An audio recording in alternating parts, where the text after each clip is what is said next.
What up, y'all? We are here for our midweek alchemy message from the Wild Unknown Alchemy deck. We've got coagulation again. We had this card last week, followed by leucosis, which is lightning. Oh no, I'm sorry. It was actually followed by nebula, which is fog. And we finished with lightning, leucosis. Underneath coagulation, we've got Seven of Wands.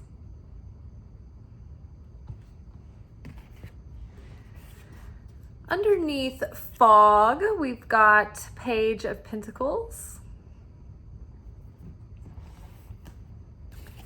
Underneath lightning, we've got the female King of Swords and 10 of Cups. And then to finish the reading, we've got the Empress. So very interesting. I think that this is like a little bit of like an acknowledgement and a little bit of like a warning that comes with like moving up a level and then being at the risk of new temptations and new challenges. So with the coagulation card, we've had this for 2 weeks in a row now, and it talks about the phase in the alchemist's lab work where a liquid substance starts to like come together and become a solid. So this is like thinking about things like things are coming together, things are beginning to solidify, things are taking shape in our spiritual work. And the Seven of Swords is paired with this. The Seven of Swords is like having the courage of our convictions, being like strong and having like a fiery spirit and a fighting spirit to like keep persevering, keep going, like even when things get like tiring and uncertain. It's like having the strength to just keep going all this time. And so I think that we've arrived at a place where, because we've had the strength to keep going, things are beginning to come together. But there's a warning here of like not resting on your laurels and not thinking that the work is over yet. So it's warning us like not to get too big for our britches, not to get too comfortable where we are. We're not finished yet, but we've come a long way and we've come very far, and we've earned a lot of experience and wisdom and discernment. We've broken a lot of patterns. We've risen above a lot of things that were holding us back, right? See his like strength. He's like pulling the bars open just like out of like sheer determination. And like the tattoos represent all the things that this guy has like seen and gone through and experienced, and the lessons that he brings with him. So it's like wisdom that isn't acted on is like not, there's no value in it. It's ineffective. So this is kind of like talking about how just remaining in a beginner's mindset to realize that a wise man knows he knows little. The truly righteous in the like spiritual path are the poor of spirit. Like they know that they need the creator. They know they're not a lot on their own, and left to their own devices, they'll like fall into temptation and fall into their weaknesses. So the righteous know that they have little to offer without the creator, and so they're a channel, and so they understand that. In the scientific community, the scientists go into their research assuming that they don't know everything, that they don't know mostly everything. They don't know anything, and that anything that they do know could be in question and it could be proven otherwise. So just going into this phase of like appreciating that we've come a long way, but not getting caught up in the mindset or the delusion that we've like arrived, or that, you know, it's all like the work is finished. Like the work is never finished, but it's almost as if like now it's just beginning on another level. So staying humble, staying focused, staying grounded, and continuing to keep a sincere effort, like in all the work that we've already been doing.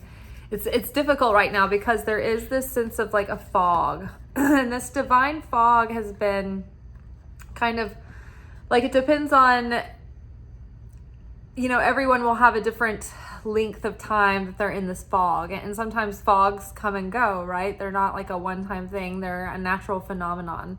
And so I think that there's like these divine fogs that come in over our lives. And sometimes it's like we're in that divine fog where we're not allowed to like see the next step forward. They're kind of disorienting, and they kind of like force you to just like freeze where you're at for the moment. And they can be very soothing and very healing. In fact, that's where the nebula of like collapsed stars, like all of those gases like cool down, and they turn into like nurseries of new galaxies and new star systems that are birthed in those fogs and those clouds and those nebulae. But if we stay in that fog too long, then things stagnate and we get like off path, and the fog ends up causing destruction. We get off time, and the moisture, gets too damp, and it weighs things down. So this Page of Pentacles card is about staying ready and like actively curious and standing by for the opportunity to arise. At work in the summer months, the light is like the daylight, lingers into the evening. And so a lot of times people aren't thinking about eating dinner until later. And so we have to stay really motivated through those first couple of hours that can be very tiring when there's no business and you're just like, okay, I've been, standing around. And then suddenly you get a rush after like you've already kind of become complacent after a couple of hours. So it's kind of the same idea. It's like, we have to be ready to seize the opportunity and have like be able to like turn the energy on and learn from our experiences, but just lend ourselves to them with a student's mind. The Page of Pentacles is the enthusiastic student. So really learning from this moment right now in this fog. And if you think about it, the thing that burns off the fog is the light. It's passion, it's fire, it's warmth, it's illumination. It's excitement, it's vitality. So that fire is the Seven of Wands energy here. It's like this perseverance energy, like staying really connected with our deeper why, why we have the passions we do, why we want to share our gifts the way that we do. So staying connected with that, staying curious, and staying open. So this is a moment for like integrating all that we've learned through our experience and just letting things cool off and sit and gather. Because one of the things that creates coagulation is like when a liquid has been heated, but then as it cools, it crystallizes, right? It comes together. So that cooling fog is good right now. So don't worry about if things aren't moving as fast as you'd like them to be, or you're just not feeling like the energy that you'd like to be feeling. It's just like maybe it's good for you to just take this rest, like surrender to the rest, be intentional with the rest. That way you can get back at it and renew your energy and be reborn. Now we've got lightning here, which again plays into the theme where we have made a lot of progress to lighten ourselves of our darkness, to purify our heart and soul and mind, and to move forward in the work in the lab.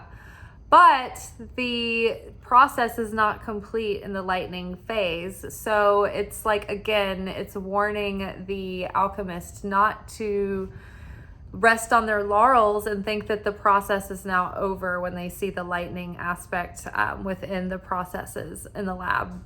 So this is paired with the female King of Swords and the Ten of Cups. So the female King of Swords is super intelligent, very sharp, very witty, very astute. And so they can see what's going on. They're very wise. They've learned from experience. They're the most evolved character in the Swords suit.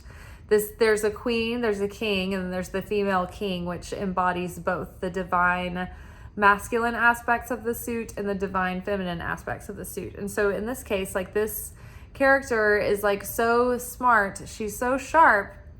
She's crowned with like knowledge and understanding, but she's also very good at communicating in a way that is compelling to others and is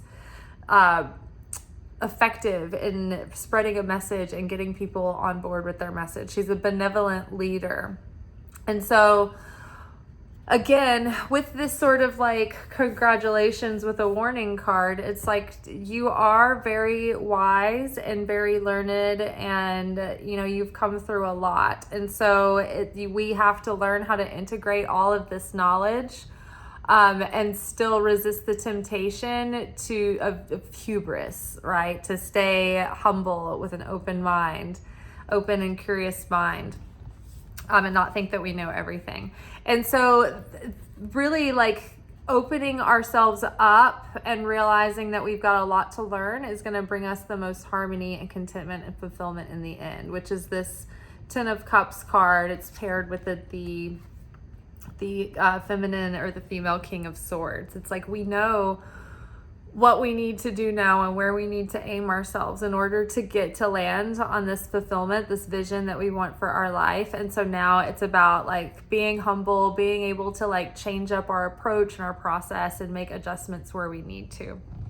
And the Empress is that energy of being able to take that inner guidance and then take action on it. And because she does that, because she's the feminine and masculine come into union in the feminine expression, it's like she can be very fertile and give birth to abundance because she takes the divine inspiration and then she takes action on it and makes it happen. But she knows how to nurture something and wait for the proper timing. All right, you guys, that is all for tonight. I will see y'all tomorrow for our Secret Teachings of Jesus episode for our Saturday night secret sermon. I feel like I talked for a very long time, but this video is only 12 minutes. I don't know how we did it, but we did it. All right, y'all. Oh, no, it's not Shabbat Shalom. It's Wednesday. I had an unexpected day off today, so like now I'm all off. I'm disoriented. I'm in a fog.